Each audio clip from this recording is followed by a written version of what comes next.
Hey, so I wanted to try something new, and I decided that I'm just gonna read some stories off of Reddit, specifically today, r/ nosleep. As we all know, that's like perfect for Christmas. So yeah, I'm not gonna talk too much. Let's just get into it. I suppose I will keep it like a little Christmassy and pick festive stories. So this first story comes from Divine Anime 1, and it's titled The Wrong Santa. So yeah, The Wrong Santa by Divine Anime 1. And I'll also put these into the description in case you guys want to go and read it yourself. Anyway, Christmas Eve is supposed to feel warm, magical, a night when snow falls softly. Lights twinkle in every window, and the whole world seems to hold its breath, waiting for morning. At least that's what I used to think. Now I know better. Because when the snow fell that Christmas Eve, it wasn't magical. It was smothering, muffling the screams. The lights didn't twinkle. They cast shadows that dashed and stretched, mocking us. And the whole world wasn't holding its breath. It was holding something back. Something old. Something hungry. We were one of those picture-perfect suburban families, at least from the outside. Dad with his tie askew, Mum humming Christmas carols while baking cookies, my little sister Lily barely able to sit still from the excitement. She was 6, still a firm believer in Santa Claus. I was 13, old enough to know better, but still young enough to let her have her magic. The neighborhood was the same as always on Christmas Eve. Houses lined with blinking lights, inflatable snowmen wobbling in the yards. You could almost forget about Jimmy Peterson down the street. The kid had gone missing a week ago, just vanished from his bed. The police said it was probably a custody dispute or a runaway. Mum and Dad believed that. I didn't. Even before the sun set, I felt it. Something wasn't right. It wasn't the kind of thing you could see or hear, just a weight, like the air itself was leaning in too close. The streets seemed too quiet, the windows too dark behind their cheerful lights. Quit being so serious, Dad said as we hung the stockings. You're going to scare Lily with that storm cloud face.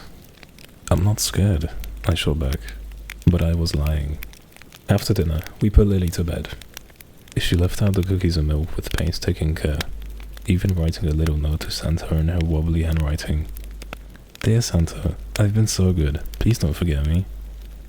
My parents went to bed early, leaving me to sit by the tree, staring at the lights.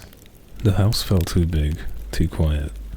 The silence crawled into my ears and stayed there, amplifying every creak of the floorboards and rustle of the wind outside. Then I heard it, a sound that didn't belong. Not the wind, not the tree settling, a faint jingle, like bells. It came from outside, a fainter first, then louder, clearer. But it wasn't cheerful like the bells on a sleigh. No, this was slow, heavy, deliberate, like someone dragging them along. I pressed my nose to the cold glass of the living room window. The snow-covered street was empty. No cars, no movement, just that eerie sound, getting closer. I was just about to convince myself it was nothing when I saw the first shadow move. It flickered across the roof of the Thompsons' house, long and hunched, then another. They didn't look like reindeer, too tall, too spindly, and they didn't look like Santa either. Then he appeared. He moved across the rooftops like an animal, crouched slow, almost crawling, dragging something heavy behind him. His silhouette looked like it belonged to Santa, with the coat and sack slung over his shoulder. But that's where the resemblance ended. Even from a distance, I could see his proportions were wrong. His legs were too long, his shoulders too broad, and his head turned in jerky, unnatural movements. I stumbled back from the window, heart racing. My first thought was to wake my parents, but the noise stopped me. A scratching, scrabbling sound on the roof. Our roof. I stood frozen as the sound moved toward the chimney. My breath caught in my throat when I heard the faintest thud, something landing in the living room behind me. I turned slowly. The Christmas tree lights flickered, casting just enough glow to see the figure standing by the fireplace. He was enormous, hunched so his shoulders brushed the top of the mantel. His red suit was filthy, the fabric torn and hanging in strips. The beard was there, but it was yellowed, matted with dirt, or something worse. His hat sat crooked on his head, the white trim stained, and his face, God, his face. The eyes were sunken pits, gleaming faintly, like animal eyes catching light. His mouth stretched too far, full of crooked, sharp teeth that seemed to shine wetly in the glow of the Christmas lights. He smiled at me, wide and knowing, and I swear I heard a sound, a low, wet chuckle. The sack slung over his shoulder writhed. Whatever was inside wasn't present. It was moving, squirming. He dropped it with a thud, and a muffled cry came from within. That broke my paralysis. I bolted up the stairs, nearly tripping in my panic, and flung open Lily's door. She was already sitting up in bed, rubbing her eyes. "What's wrong?" she whispered. "Shh," I hissed, dragging her out of bed. "We have to hide." I pushed her into the closet and climbed in after her, pulling the door shut just as the floorboards creaked outside her room. I pressed a hand over her mouth to keep her quiet, my other hand trembling so hard I thought it would give us away. The door opened slowly, the hinges groaning. Through the slats in the closet door, I saw him. He stood in the doorway, his head cocked to the side like he was listening. He sniffed the air, low and loud, then let out a guttural growl. Lily whimpered against my hand, and I squeezed her tighter. He took a step closer, his boots thudding against the hardwood. Then another. I thought he'd found us, but at the last second, he turned toward the window. He climbed through it, disappearing into the night as silently as he'd come. We stayed in that closet until the first light of dawn crept through the cracks. When we finally emerged, the house was eerily still. The cookies and milk were gone. So was Lily's note. When I looked outside, I saw the tracks, boot prints leading away from the house, joined by a smaller set, like a child's. Down the street, the Thompsons were standing in their yard, shouting Mark's name. Another missing child. Another family left to wonder. I never told anyone what happened that night. They wouldn't have believed me. But every Christmas Eve, when the snow falls and the streets go quiet, I stay awake, listening, because somewhere out there, he's still coming, and the next time, he might not leave me behind.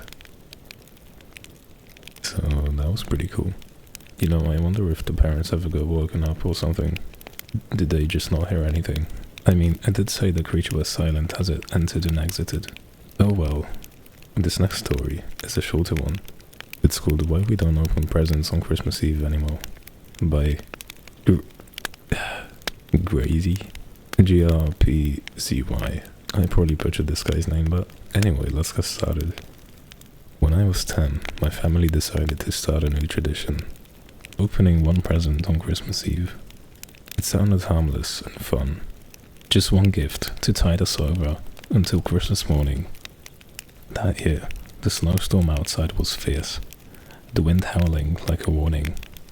The power had gone out earlier, so we gathered around the fireplace, with candles flickering and shadows dancing across the walls.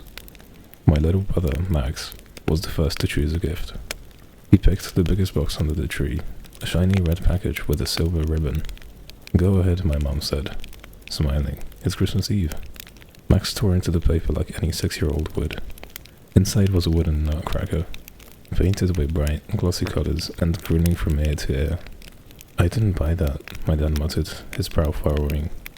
"Neither did I," my mom said. Max didn't care. He loved the thing instantly, holding it close and running his fingers over its sharp wooden teeth. "Where did it come from?" I asked. Nobody had an answer. That night, Max insisted on keeping the nutcracker in his room. He propped it up on his nightstand, facing his bed, and gave it a name. Mr. Cracks. The storm raged on as we all went to bed. I woke up in the middle of the night to the sound of creaking floorboards. At first I thought it was the wind, but then I heard it again. Deliberate, rhythmic, like footsteps. I got up and peeked into the hallway. It was empty, but Max's door was slightly ajar. "Max?" I whispered, stepping closer. The door creaked open, revealing his room bathed in shadows. Max was sitting upright in bed, staring at something in the corner. His face was pale, his lips trembling. Max, what's wrong? He didn't answer. I followed his gaze to the corner, where the nutcracker was now standing. Its wooden grin seemed wider, its eyes gleaming even in the darkness. Who moved it? I asked, my voice shaking. I didn't, Max whispered. The next morning, Max didn't come downstairs. When my parents went to check on him, they heard my mom scream. I ran to his room, only to find Max lying motionless in his bed. His face was twisted in terror, his small hands clutching the blanket like he was trying to protect himself. The nutcracker was still there, sitting on the nightstand, its grin impossibly wide. My dad stood frozen in the doorway, pale as a ghost. My mum knelt by the bed, shaking Max, begging him to wake up, her sobs echoing in the silent room. What is that thing? My dad finally whispered, pointing at the nutcracker. My mum looked up, her tear-streaked face contorted with rage. Get rid of it, now. I followed my dad downstairs, clutching the railing as he grabbed the nutcracker and hurled it into the fireplace. We stood there together, watching as the flames consumed it, the wood curling and blackening until it was nothing but ash. I thought it was over. That night, I woke up to the sound of creaking floorboards again. My stomach turned to ice. I squeezed my eyes shut, telling myself it was nothing. But then I heard it, the faint, deliberate crack of wooden feet on the floor. When I finally opened my eyes, the nutcracker was there, standing at the foot of my bed. Its grin was wider, its painted eyes gleaming. I froze, unable to breathe. I tried to convince myself it wasn't real. Maybe I was dreaming. Maybe the grief of losing Max was messing with my head. But the nutcracker took a step forward. Then another. I screamed, bolting upright. But when my parents burst in, the room was empty. What's wrong? My mum asked, her voice still raw from crying. The nutcracker, I sobbed. It was here. They didn't believe me. Or maybe they didn't want to. We buried Max on New Year's Eve. No one dared mention the nutcracker again. No one dared open a present on Christmas Eve.